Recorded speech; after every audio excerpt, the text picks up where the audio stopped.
Don't click that next button. Don't even think about clicking on a different podcast because that is Effin Weird is here to bring you a wealth of knowledge today. Welcome back to That is Effin Weird, and we have another great episode for today. But again, I'm not alone. We have a reoccurring guest on. You've heard her before on our Jeffrey Epstein episode, which was a couple weeks ago. So if you haven't listened to that one, go ahead and take a listen to that one. But Melissa, welcome to the show. Thank you for coming back. Thank you for having me. And the Jeffrey Epstein stuff has only escalated.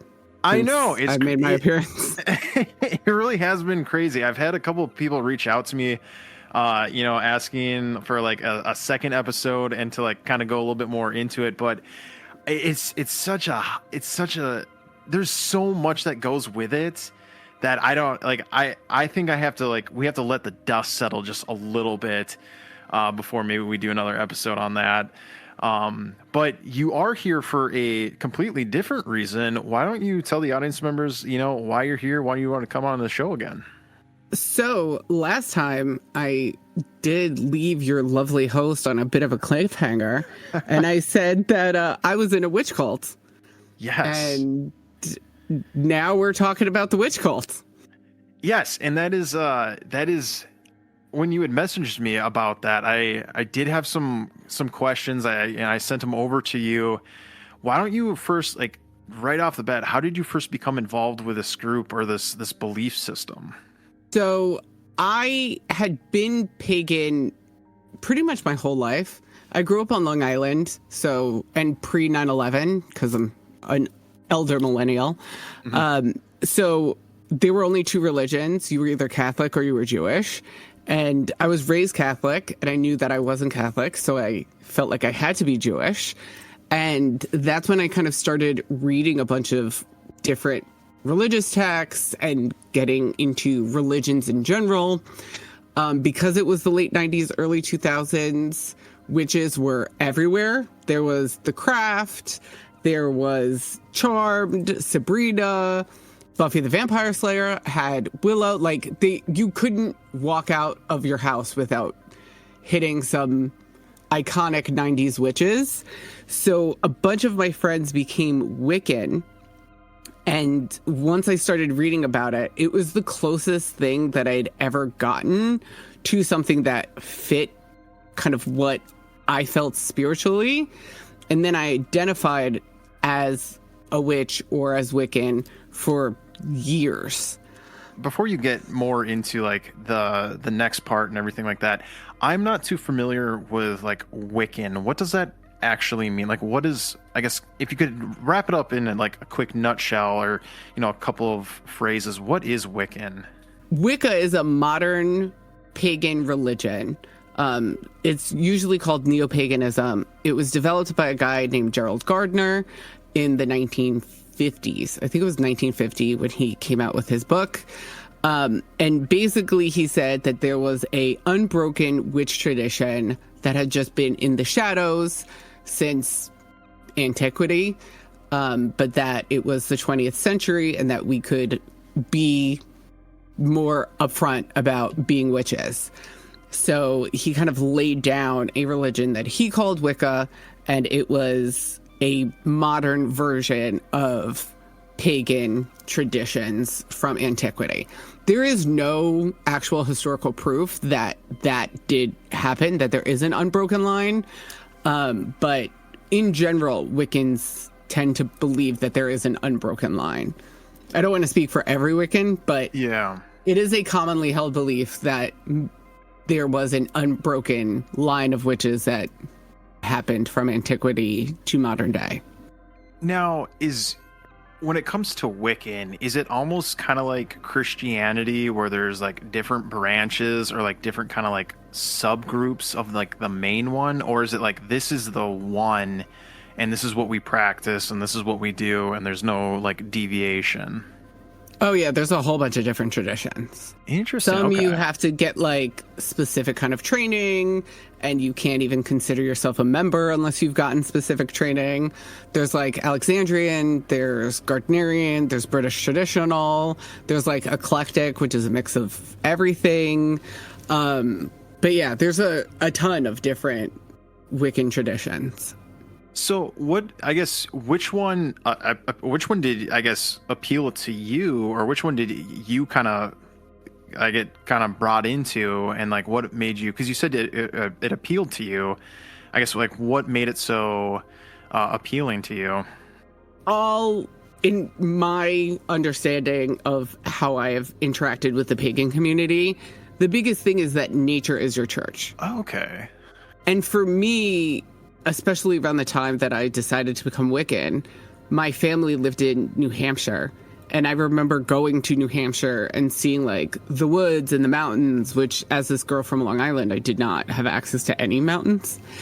So seeing all of that like raw nature was a spiritual experience for me. And I remember seeing a mountain at one point and just being like, I don't know where I need to find this, but that's my religion. That's my version of what God is, or what they tell me God is in catechism. Yeah. I feel like I don't know what it is about nature, but there's something about it. And it's, especially I feel like in times like right now where like, just technology, and even like with AI, just how it's become so rampant, and I feel like just technology is just shoved in your face and you can't get away from it. There's just something about being in nature and just like almost like unplugging that is just it's almost like a breath of fresh air. It's hard to describe. If no one's ever done it, or if you're listening to this and you've never done it, I definitely suggest doing it. I think that's why, like, the city people always go to the lake to like unplug. There's just something about it. But yeah, like I don't think I can fully get it and understand, but I think I know where you're going with it.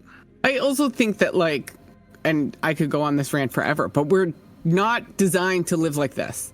We're not designed to live in a suburb. We're meant to live in harmony with nature. And a lot of overall, not necessarily specifically pagan, specifically Wiccan, but overall the pagan community does for sure believe that, like, this is not okay. Like, we can adapt as much as we want, but we are not supposed to live like this.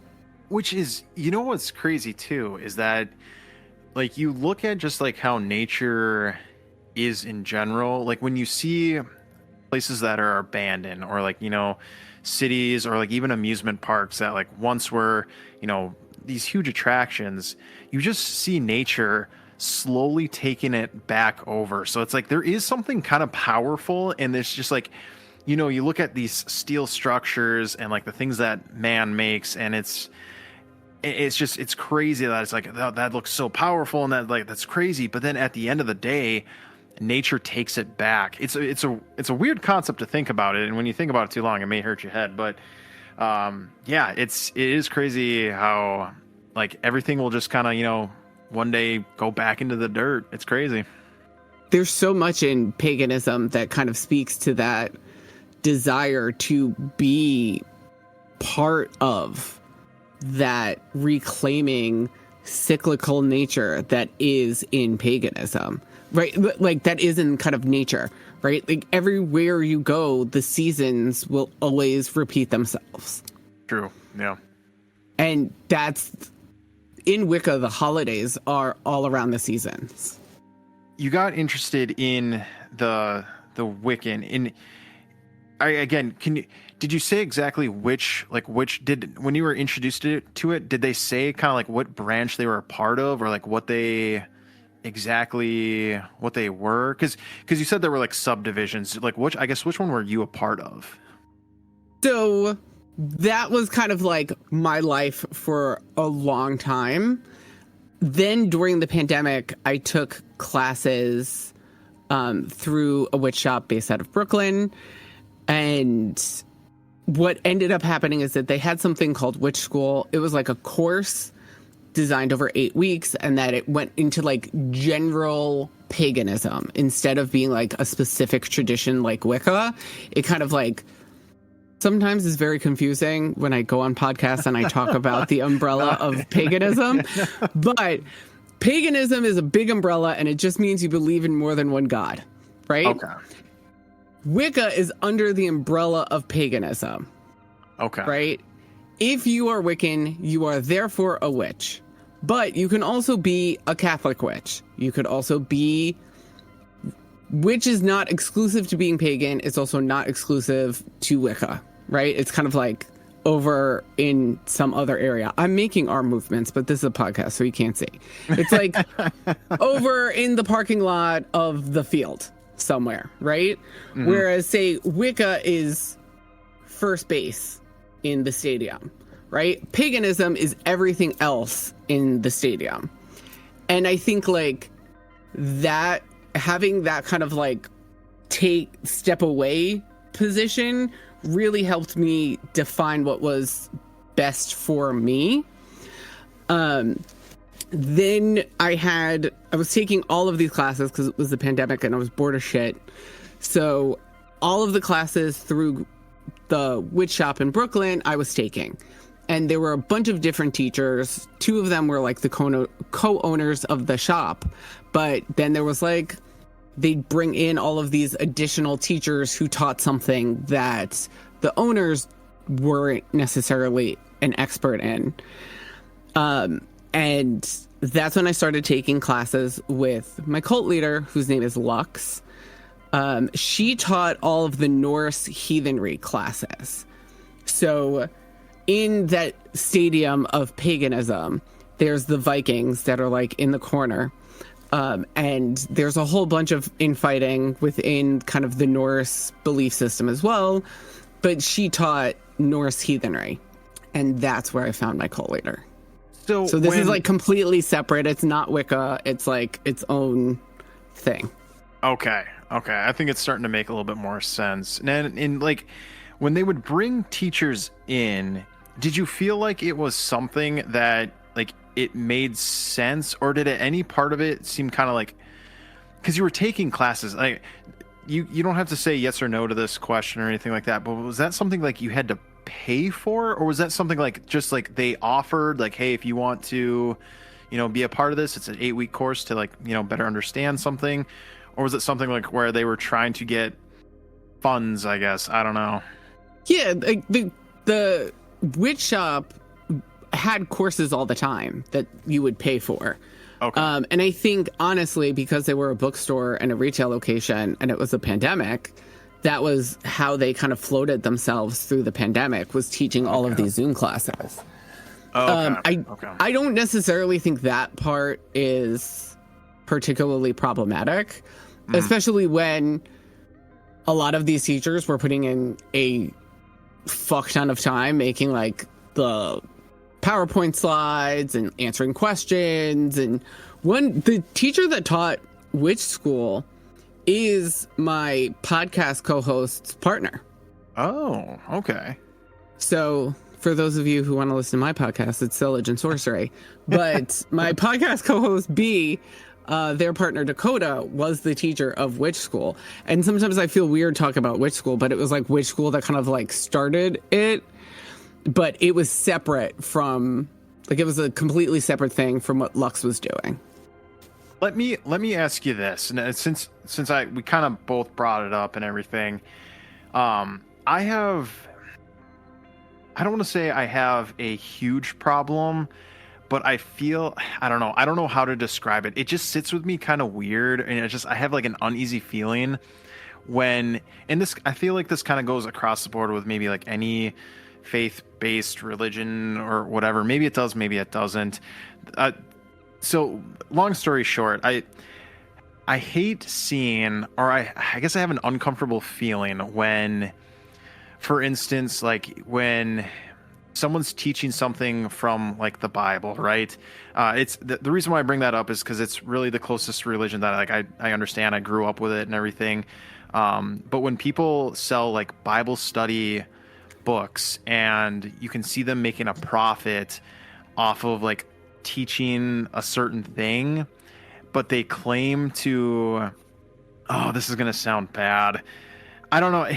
And I don't know if I'm saying this correctly, but it's like when someone profits off of something that they truly love and it's like a faith-based thing, it just sits with me kind of weird, because I feel like if it is, your faith and it is your religion, I feel like you shouldn't profit off of it. Now, again, I'm not saying that is for everything, but I don't know. It almost like when, I guess, like pastors will have like, oh, hey, you can, if you loved my, the sermon I just said, you can buy my book over here type thing. It kind of sits with me kind of weird. I don't know if it's the same thing with like what you're describing. It just jogged my memory. I do have these conversations with, my wife and everything like that. What's your take on that? Do you see like something like this where like the teaching, it's like necessary and they're not necessarily profiting off it, or it's going back to like the community in a way where it's like it's beneficial? Or is it something where, it's, I don't know. Am I saying what I'm saying? Is it making sense? Yeah. I think the difference is whether or not it's a company that's doing it or like a church. Okay. And the witch shop was just a witch shop, right? Like it was where you got your supplies. It's where you got your books, right? Mm-hmm. And those are all things that like people would buy, kind of like like a Botanica, if you have any familiarity with Botanicas, or, any of those like religious stores that sell you Left Behind books, right? There's a ton of places. Every religion has something for like religious paraphernalia. Yeah. That is not necessarily church related. Mm-hmm. And I think that we just looked at it as a course. Like when Dakota taught witch school, which like shout out to Dakota, but there was no specific, it was like, this is how this group does it. This is how this group does it. This is how this group does it. You can do whatever the hell you want. Have at it. And like, it wasn't like if you're doing this, and you're not doing this, you are doing things incorrectly. It was like, well, protect yourself. Don't be a dick. Mm-hmm. And do what feels right to you without appropriating like other cultures. Yeah. And that was about the extent of it. So I think it's a little different than if it was, say, not that Dakota was my cult leader, but Dakota's just a good example because they weren't my cult leader. But just saying like, hey, this is the information I can provide you on the research I have done. And now do what you will with that information. And we pay for classes in college and for classes in a bunch of different places. So I kind of looked at it like that because I was also working on a PhD at the time. So I was just like, oh yeah, this is just another class that I'm taking. Do you feel like it was like beneficial and you learned a lot? Or do you think it was something where it was like, I could have probably done my own research and I could have probably gathered all this information? I think I liked having, it was every like Saturday night was, especially, I think it started like either March or April, like right when lockdown started, is when witch school started. And it was great having like every Saturday night we would get takeout delivered to the house, and I'd be up in my office in my house and hang out with my friends on Zoom, and we would like all have Dakota's class together. And like that was a really fun experience, and I think that that's why I continued doing it. But then when Lux came in, Lux did something completely different. Not only was she teaching something completely different, but she regularly was like, hey, I take students, and if you would like to be a student, just message me on Discord or reach out to me individually. Here is my email. And I will take on students. And none of the other teachers did that.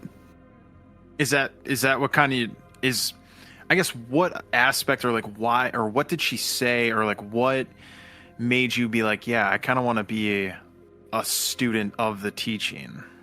She described a few different types of Norse magic, and one of them was called spa. And the way that she described spa was Sherlock Holmes skills, but applied in a magical, witchy kind of a way. Now, I'd gone into all of this stuff with my husband telling me that I do this all of the time. Mm-hmm. Like, she was describing spa, and it just made sense as something like I had already been doing and I'd been doing my whole life. So I kind of said to Lux, hey, I think I already do this, so I would like to get trained in this to like make it better. And that's when I started taking individual classes with Lux. What, if you don't mind, what exactly is spa? Like, what exactly does that mean? So I've learned that the way Lux taught it to me and what the larger Norse pagan community looks at it is two different things. But the way she described it was the use of examining patterns in order to predict the future. A good way to describe this for people who don't know what spa is when you're driving and you're looking in your rearview mirror and you see someone swerving in between traffic, you know that they're probably going to cut you off. Mm-hmm. So you're going to do your defensive driving. You might slow down a little bit. You might maybe go over to a different lane so that you're nowhere near them. But either way, you know that they're going to continue swerving through traffic and that you are not special in any way, shape, or form, right? Yeah. So that's great if you think, like, okay, we're in the old Viking era. We're even pre-Vikings. We're in ancient Scandinavia. And we have a certain amount of food to last us the winter. If you know that between the first frost and the first bloom is about 5 moon cycles, and you know that each moon cycle is about 28 days, you can ration your grain to last through the winter. And then when no one dies of starvation come March, you've worked magic. But now we would determine it as like science or just logic or something like that. But at the time, that was magic. I was about to say that is like, isn't that just called like being prepared? Like kind of just using, because again, like time, like it they would have known like, all right, this is kind of how long winters are, you know, this is what we need to like, I feel like it's not anything out of the ordinary, or it could have been like teachings like, hey, we need at least this much if we have this many people to make it through. Now, again, I know times are like completely different, and it does like, obviously like right now as we're talking, yes, that makes sense. But back in the day, I could see that, whereas, you know, like, okay, if you were a farmer, you just farmed. You didn't worry about anything. You didn't worry about math. You didn't like, you just farmed. That's what you did day in, day out. Or if you know you had a specific job, that's what you did, and you didn't really kind of deviate from that path. So maybe like it did make sense where it's like, oh, holy cow, this person who understands or like can, you know, understand like I have this much and I need to ration it this way, like that. I don't know how they did that. To it, like I could see back in the day how that would seem like magic. So I know, because it like based on like how we go to school now and just you know just it does make sense. So yeah, and that's kind of what I wanted to learn, because I do it all the time now. I'll be like, oh, that person's going to do this, or that's about to fall, or whatever, right? And it seems like magic because it's essentially predicting the future, but it's based off of observation and logic. It's not like making a sacrifice to a demon or something like that. Do you feel like you still have that ability? Oh, absolutely. Yeah. Okay. Oh, okay. If anything, it's been only heightened to like times 1,000 since I left the cult. Now, if you don't mind me asking, can you give any sort of like past experiences or something that like you can give like an example of like when you used spa? Oh God, all the time. Okay, yeah. I don't mean to put you on the spot. Today, I started this new TikTok channel just for shits and giggles where I talk about the astrology and then I pull a tarot card and I pull a rune for each day. Mm-hmm. And I talked about how all of the signs that I was getting from all three of those things talked about getting your flowers and like really getting the respect that you deserve. And 3 different people who had not seen the TikTok today were like, Melissa, you should be really proud of yourself for insert random things about my life here. And I was just like, oh, like I observed the cards, I observed the astrology, and I knew that this was going to happen today. And then it actually did happen today. That's crazy. So that's the sort of thing that happens. And that was literally just today, where it was a combination of like, okay, the astrology is saying this, the tarot card is saying that, the runes are saying this. All of this combined tells me that this is going to be what happens to all of us today. And then that's what happens. A quick side note and maybe a side tangent. I do have a question about tarot cards since you brought it up. Okay. I've been reading tarot cards since I was 14, and I am 38. Okay, I think you're the perfect person to ask this then. I found a deck of tarot cards. I don't know if I'm saying that. Tarot cards? Tarot? It's French. Oh, okay. And one of the jokes on Sillage and Sorcery is that we're not French and we're never going to pronounce anything in French correctly. I found a deck at the Goodwill, and I bought it. Now the case, like everything looked like it, obviously it had been opened. It was in a cardboard box type thing. It had like, you know, the packaging, like not the actual plastic wrap or anything like that, or how they normally come or anything, but it had like the normal packaging for the deck, and all the cards were in it. I ended up buying it.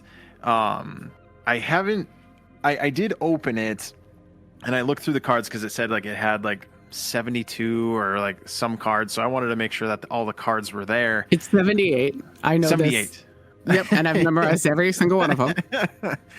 And I was like, I don't know if that was the smartest move. So I did a little bit of research, and because I was curious, I was like, all right, I know like people use these to like read the, you know, the future, and like, you know, maybe like have the spirits talk through the cards, or I'm not sure how it all works, but I didn't want to bring anything into my house that I wasn't supposed to. And I mean, obviously I brought the cards in the house, but it said to put them in the moonlight to like cleanse the deck. I haven't had any like weird experiences around the house or anything like that. I guess what I'm asking is, did I make a mistake by purchasing these things at Goodwill? Because I know you shouldn't use another person's cards. Apparently that's not good. What's your take on that? Did I screw up? Okay. I'm head nodding, not at you, but I feel like there's so much dumb shit on the internet now that it's like all of this stuff around tarot cards, and everybody thinks like it's crazy and weird and whatever. And I'm like, no, it's a tool, right? Like at the end of the day, it's a tool. Yeah. And like, am I going to do the best with like my, I don't know, DeWalt drill? I clearly don't do any home improvement, so I don't even know if that's a thing. But like, yes, I'm going to do the best with my DeWalt drill. But like, hey, if I have a Milwaukee, which I think is another drill company, maybe. Yep. But if I have a Milwaukee, I could probably figure some shit out, as long as I'm a halfway decent driller, right? Yeah. And I think like, yeah, we could make it all woo. Like, I've also heard that you have to be gifted your first deck of tarot cards. That's bullshit, because I'm a good tarot reader, and I just fucking bought my first one from Walden Books in the mall because I was 14. Yeah. But yeah, like, I personally don't believe in that sort of thing. I do know there's people who like, you have to keep your tarot cards in silk. You have to do all of this shit. I personally don't believe that, because I just look at it as a tool. it is not the cards that speak to me. It is a way for me to kind of turn off all of the crazy Melissa that's going on all the time and just pay attention to what exactly is in front of me and really tap into my intuition. Okay. So I didn't screw up. No. At the end of the day, they're paper. Okay. Like, they're not some divine thing. They do not have Jesus in them. They are a tool. You are the magic, not the cards. Okay. I will reassure my wife about that, because I'm not gonna lie, she was kind of upset that I got them. So I'll let her know that I didn't totally screw up. At least not in my opinion. Yeah. I do know there's a lot of people on the internet who would say completely different shit. Okay, let's get back on course. All right, so reading tarot cards. So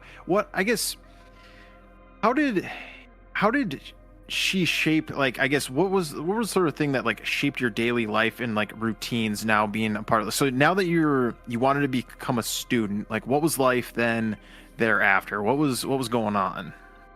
So classes started at $80 a week, and then they moved up to $90. They were non-refundable. They had to be paid in cash.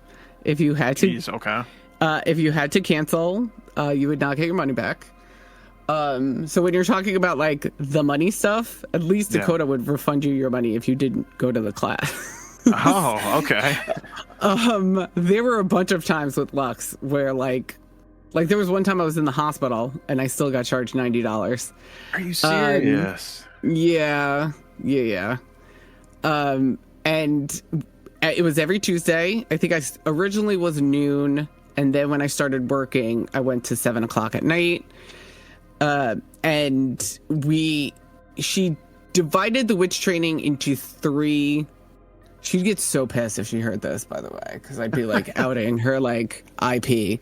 But she divided the witch training into 3 sections. The first one was all about yourself, right? Because if you're gonna be biased, you can't be a clinical observer.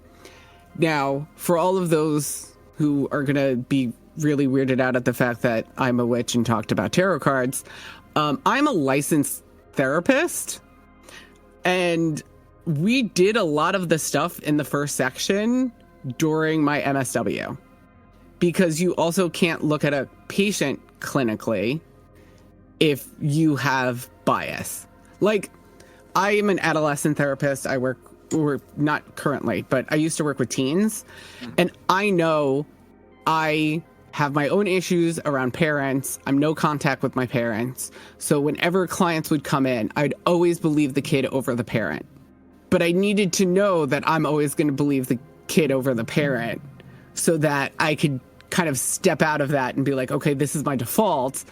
Now, okay, what evidence supports who's a more reliable narrator, the parent or the kid?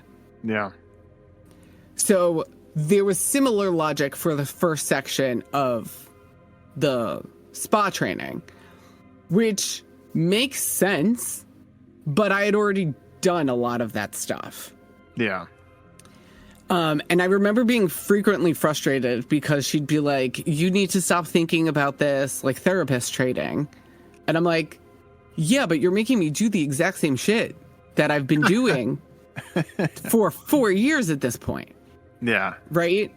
And it was stuff like record conversations, check in with your emotions, like stuff like that. Yeah. Which, spoiler alert, we all have to do it when you're in therapy school, but we make it HIPAA compliant, so we take out your name, right? Mm-hmm. So like there would be stuff like that I would do all the time because it was part of my training as a therapist to help me be a better clinician. And she tried to put this like witchy spin on it, but I'm like, I'm already doing it. Like, you're not telling me something I don't already know. And then there were some things with the training that weren't witchy. Like, none of them were all that witchy, because if it's stuff that you're doing in your MSW, it's not particularly spiritual. Every once in a while, there'd be something like mildly more spiritual, but for the most part, nope. All of these were like benign, mundane, secular things. So I guess with that being said, then what made you stay? Or I guess what if was that not like a red flag as to, hey, maybe this person doesn't know as much as they think that they know? I guess what made you stick around? Well, it seemed that there was, to me, there was a carrot of like, this is like the boring shit that you have to get through in order to get to like the time that it's going to get crazy and we're going to be like levitating and shit. Yeah. Not that I ever thought we would levitate, but you get the idea. Like, yeah. Okay, this is the boring stuff that you need before you're doing like the real witchy spiritual stuff. And stuff did happen that like I have difficulty explaining when I was in that section that I kept contributing to the witch training. Now in retrospect, it's just because I'm a witch and like this kind of shit happens to me all the time. Yeah. But like at the time I was like, oh, this is happening because I am getting this witch training with Lux and now I'm doing all of this stuff, even though it was 100% mundane bullshit, basically. So I guess like what were the particular teachings or ideas, or like what was the things that may have been happening that were like, oh, okay, this is why I'm sticking around? Do you mind giving an example, or is it kind of you don't really have one off the top of your head? I'm sorry, I keep putting you on the spot, but you're saying is I have one. No offense, but I've told this story on like 5 different podcasts, so I have ready to go different things. You can edit that part out, but so I have ready to go things. You're not asking me a question I haven't been asked already. But yeah, so one of the things that happened was I had a really routine surgery. I got my tubes taken out because I am a child-free bitch. And I got 2 really rare complications. Both of them landed me between the combination of the 2. I was in the hospital in the cardiac care unit for over a week. And I definitely almost died. It was like a whole thing. Oh, geez. During that time, one of the deities I'd worked with was very loud. Basically, whenever he's around, I get like almost tinnitus. It's kind of like tinnitus. And he was very loud and I could hear him all the time. But he has nothing to do with health and nothing to do with any of the problems that I was having. But I didn't have my driver's license. And it's a long story, but my license got suspended, then it got expired, and I was living in New York City at the time, so I was like, fuck it. But then during right before the pandemic, I moved to Connecticut. So I was like, hey, it really sucks balls that I don't have my license. And if you could do something about that, and he was a god of travelers. So I was like, hey, you're the god of travelers. If you could get my license back, that would really help me in this situation, because then I can get a car and then I don't have to be sick. And this was like 2021 and be in a bunch of Ubers at 2 a.m. And that was the middle of July, right before my birthday in the beginning of August. My husband walked into the living room and he's like, what'd you do? What'd you do, Melissa? And I'm like, what is going on, my guy? Like, you're weirding me out. And he had opened up the mail and the state of New York had changed the laws and my license was no longer suspended. My license was just expired. Like, I was still going to have to take the road test again. I was still going to have to take the permit test and get my permit. But it was no longer suspended. And when I called a number for the state of New York, I had overpaid tickets and I was getting $750 back. Oh, holy cow. And that was all just from like one new law being put into place? Yep. Well, the I'd overpaid. So like I was going to get that money eventually. Yeah. Anyway. Yeah. But yeah, this like law magically passed, and for whatever reason, whatever had gotten my license expired or suspended in the first place was no longer a suspendable violation, and my license was no longer suspended. Now, when this happened, did you let the is her name is Lux? Lux. Like Lux, yeah. Okay. Did you let her know this, or did you tell her this? Oh, absolutely. And of course she took credit for it. I guess in what aspect? Like, what did she, like, was she saying, like, she talked to? No, she would say that, like, my ability to do that was because I was in a place from taking this training. Like, that's like the thing with cults, is that it's not so direct all the time. It has to be incognito or else you're not going to believe it. But for her, it was like, oh, you know, you're doing this and you're doing this because of my teachings. Only imagine like what we could do if we continue. I am also very cognizant of time. So I think we really want to talk about drugs in the woods before we run out of time. And I can't talk about drugs in the woods. No, go for it. So this is what I'll say. All right. For you, the listener, I am on a time crunch with Melissa for this episode. I think what we're gonna have to do is we're probably gonna have to do a part 2 to this episode, if you don't mind, Melissa. Oh yeah, that's totally fair. Okay, so if you want to continue on with like the timeline and what you're saying stuff, we can continue with that. Or if you want to, we can jump ahead to apparently the drugs in the woods. So after 2 years of this training, okay. We'll get to drugs in the woods. Okay. And then we can get to all of the shenanigans that happened after drugs in the woods. So after 2 years of the training, she invited me and her other 2 students of SPA to do Save, which is a completely different type of Norse magic. It's trance magic, right? So you're channeling, and that you're channeling. There's a bunch of different ways you can channel. So she got this Airbnb in upstate New York, and I went there. I took a day off from work because it was a Friday, Saturday, Sunday. Yep. So I took Friday off from work, and we drove, and I drove there, and she had given us specific directions ahead of time. So when I got there, we were not allowed to speak. And the logic behind that was that what we do have of the Volar, which is the name for a Norse witch, what historical records we have of the Volar, they were silent for the first 24 hours that they would approach a place.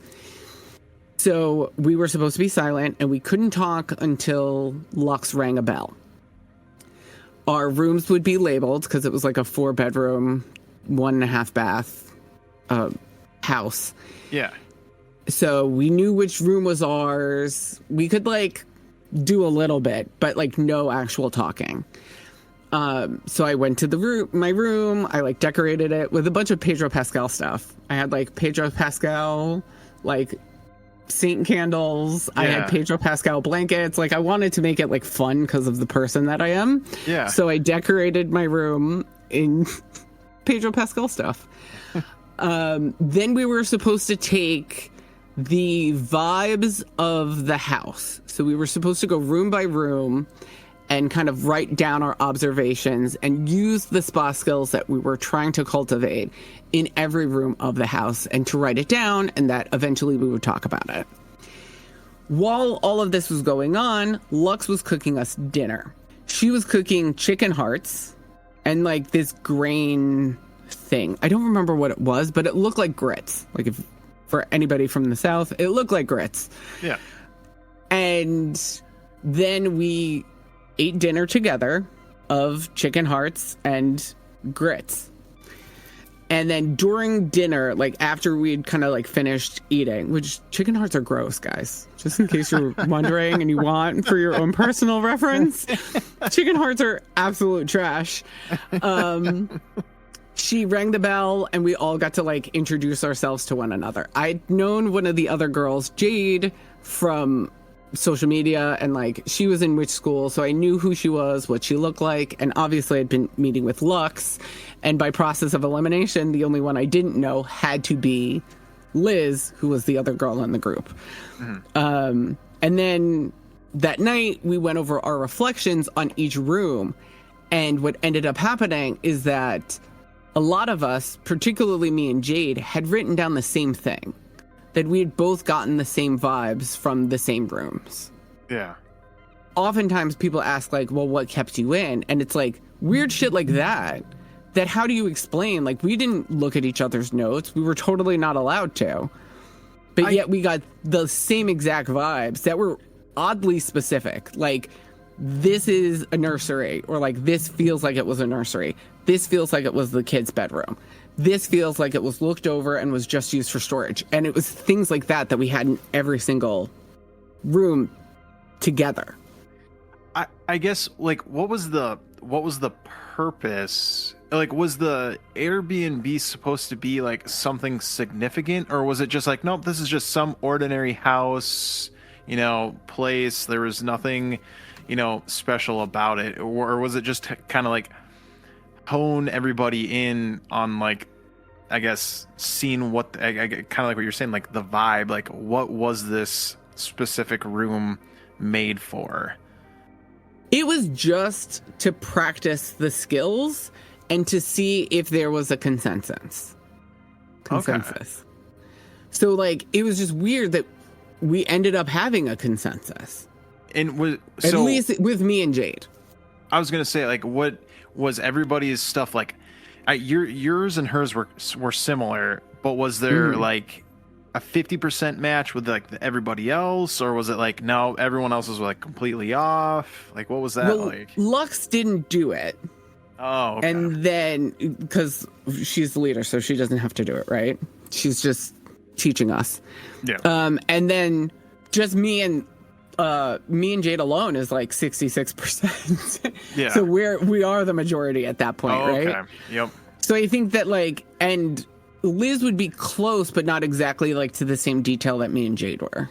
I guess why wouldn't Lux do it as well? Because if I feel like then that would have been like the nail. Because if she's the one teaching, I think this kind of goes with like anything, right? Is like, if you're going to teach something, you should probably do it too. Because again, like, because if she's the one who knows everything, or is like, the one teaching, and if you two and then hers were like, yep, it's a perfect match, then you could maybe say like, okay, then the other person, Liz was her name, okay, yep, she's way off, she needs a little bit more training. Or like, you see what I'm saying? Like, I guess I don't understand why she wouldn't do it too. Did she explain that? Well, I think there was so much for her to not be biased, so I think she didn't do it. Also, we thought she was like hella advanced, so didn't need to do the same activities that we were doing. So I do think there's this element of like not trying to bias our responses. Yeah. Because like kind of it's human nature to just be like, oh, the teacher is saying this, so I must be wrong and she must be correct. So she didn't want to lead us at all. Okay. That makes sense. Okay. So then after you compared notes and everything, like then what happened after that? Was it something where you talked about like the vibes and everything, and like we just kind of like hung out. It was, I want to say, at like 9:00 at night at this time, and she had like a whole itinerary for the whole retreat. So she was like, all right, we're gonna go to bed, we're gonna like wake up at this time, and we're gonna do X, Y, and Z. And I was like, all right. So we went to bed, and then the next morning she had written out all of these songs that were chants for the ritual, and she wanted us to practice that after breakfast. So we had breakfast, and then we practiced it. Then a big thing for Volo culture is a staff. So we went out into the back and just grabbed a stick. That sounds so weird, but we grabbed a stick. Was it like, I guess when was there something supposed to be like special? Like it was, and I'm not trying to make a joke or like, but like, are you supposed to like, no worries. Is there something special? Are you supposed to like find like a specific one, or is it like the stick's supposed to like talk to you and like, or is it really like, no, just grab a stick to represent, like almost like a representation type thing? Grab a stick big enough to be a staff. Mine was like cool because it was like curved. That's why Yeah. I liked it. It was Yeah. huge and it was curved. And like then I got like a professional like walking stick. And when I got my walking stick, the same thing. I like got one with like that was all bendy. It wasn't a perfectly straight stick. Yeah. But yeah, so that was the thing is like you needed the staff because during the chanting, and this goes with a bunch of different, you know, ecstatic traditions, you would do like a beat with your stick against the ground. So Yeah. I shouldn't say stick because it was a very big stick. It was a staff. Yeah. But you would do that to kind of like keep the beat for all of the singing that we were doing. Okay. That makes sense. So then after that, then like what was I guess the rest of the retreat like? So you did that, and I guess how many days was it? Was it just the 2 days? It was just the 2 days. Okay. And then what we did on Saturday, for the rest of Saturday, is we just kept doing this ritual in order to talk to gods. So the first person to go was Jade, and it didn't work out. It was unclear to me at the time. I like have found more since then, but at the time I had no idea what the hell was going on. Yeah. I just knew that like Lux and Jade knew what was going on, and that was like good enough for me of why this particular channel session didn't work out. Because the problem with channeling, at least how I was taught it, and is generally in like the larger magical community is generally kind of known, is you have to be really specific with who you channel, because when you're an open vessel, anything can come in. And it was something along those lines of like why Jade couldn't channel for the first round. Okay. Then I went second. So we had already worked out in like the $90 sessions with Lux once a week who I was going to channel, kind of like what questions I wanted to ask them, and just like some general things that were part of the process. So Jade did marijuana. Like she took an edible, and that was her substance to get her under. Okay. But I'm above the influence. Like I honestly, at the retreat, had my first half an edible, and I was like 37 at the time. Or no, because I'm 38 now. So like 35 at the time. Lux was like, she put some stuff on some charcoal. She put juniper resin on a charcoal, and then she's like, this is henbane. Now, henbane I've heard about a jillion times throughout the course of witch training. I've read about it. But I just thought of it as like any other, like rosemary or any other herb that is used in witchcraft, right? So she was just like, oh, inhale the henbane. And I remember inhaling the henbane and like hearing a voice that was kind of not mine say, I've smelt this before. And I'd never smelled henbane before. Yeah. And then we started this like long chanting ritual, which is like very common in ecstatic traditions. And then with, you know, when you're sitting in the seat and you're supposed to be the channel, which we called the horse, you don't have your stick, or you're holding your stick, but you're not supposed to like move as much. Yeah. And it worked for me. So we had channeled the goddess. The way that Lux taught us was the first question that always gets asked of the deity when you're channeling them, right? So like basically the horse is just a vessel. Mm-hmm. And then you're having the person whose consciousness is in the body go bye-bye and go deep inside your body. And then you're calling in the god to like inhabit the body, right? Okay, yeah. And the first question was always a validation question. And the validation question was always a question that the horse themselves, so like me, Melissa, could not know, but a god would know. Interesting. I guess, yeah. What would that question, what would that look like? One of them was, what did I have for breakfast?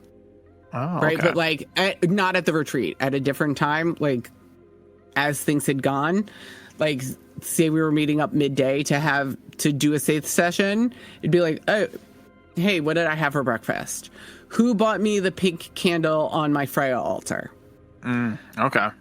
It's things like that where like not what do I associate, right? Because that's your vibe. It's like an actual observable phenomenon that a god could witness. Okay. Right? It could be something like right now I have a little altar by my computer. So a good validation question would be, what god statue do I have on my altar? Okay. Because there's like an actual god statue on my little altar right now.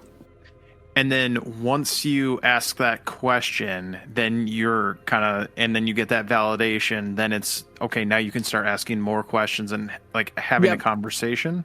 Then it's off to the races and you can kind of ask them whatever you want.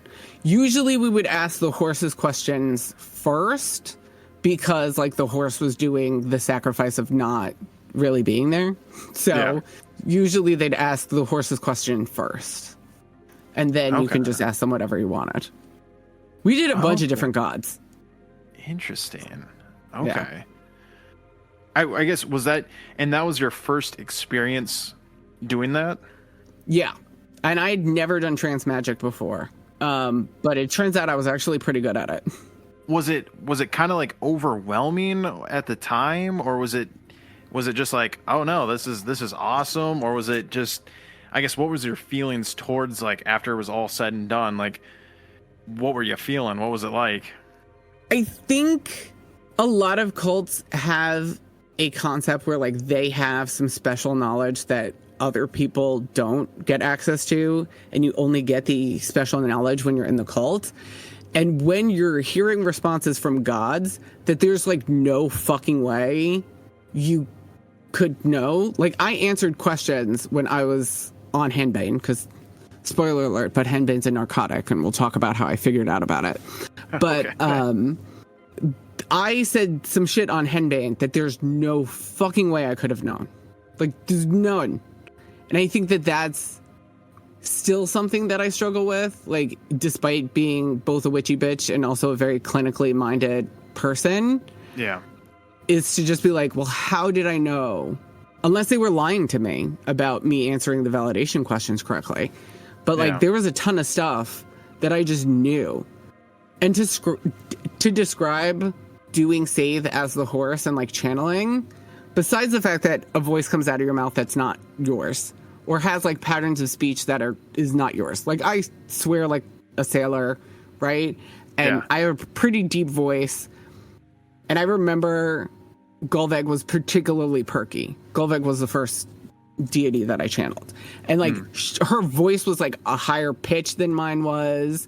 She like would get really excited at like different things. But like I was just watching it.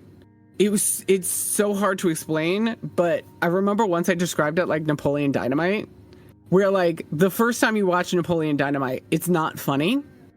And you're watching it and you're like, this movie is the dumbest shit. Is it taking place in the 80s? Is it taking place modern? Like, I don't know. What is going on? Yeah. But then you get with your friends and it's the funniest fucking movie you've ever seen in your life. Mm-hmm. And you're like, Tina, you fat Lars, come get some ham. Or like, you know, make yourself a damn quesadilla, right? Like there's all these lines that you end up quoting that when you saw the movie the first time, you were like, that's fucking dumb.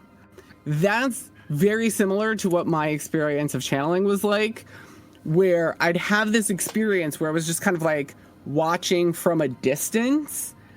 And then when I was out of it and like just back to being Melissa, I could tell you different parts of it, but even then it was kind of like fractured and fragmented. Oh, I wish. Oh my gosh. I have so many more questions about this, because like it does seem like, so you're almost like having like an out of body experience while still like being within your body in a weird kind of way. Yeah, that I think is a pretty on the mark description. Okay.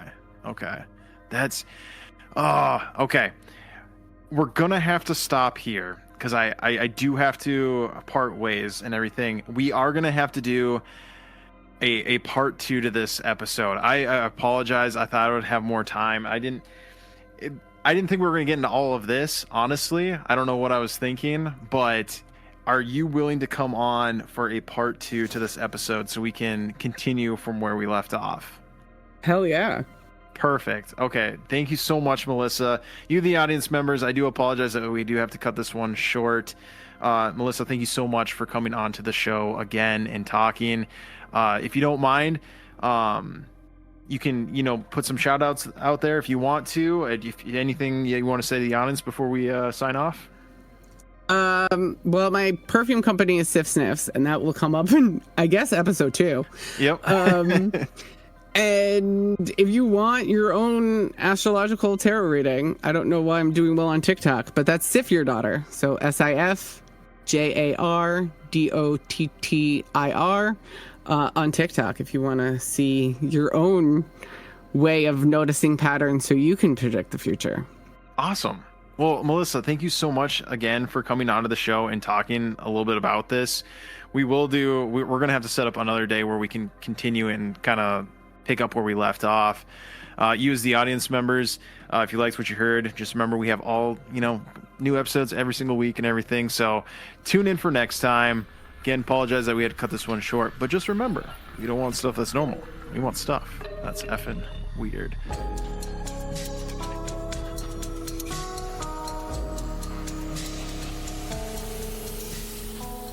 And that wraps up another episode of That's Effin Weird. If you enjoyed today's conversation, make sure to follow, rate, and share the show with someone who loves the strange, the unexplained just as much as you do. You can keep up with all the things weird by following us on social media. We have Instagram, Facebook, Discord, and soon to be Patreon, where we share our clips, updates, and even more bizarre content between episodes. Got a topic you want us to cover, or a weird story of your own? Reach out to us and be a part of the conversation. We're always looking for the next strange thing to dive into. And just remember, we don't want stuff that's normal. We want stuff that's effing weird.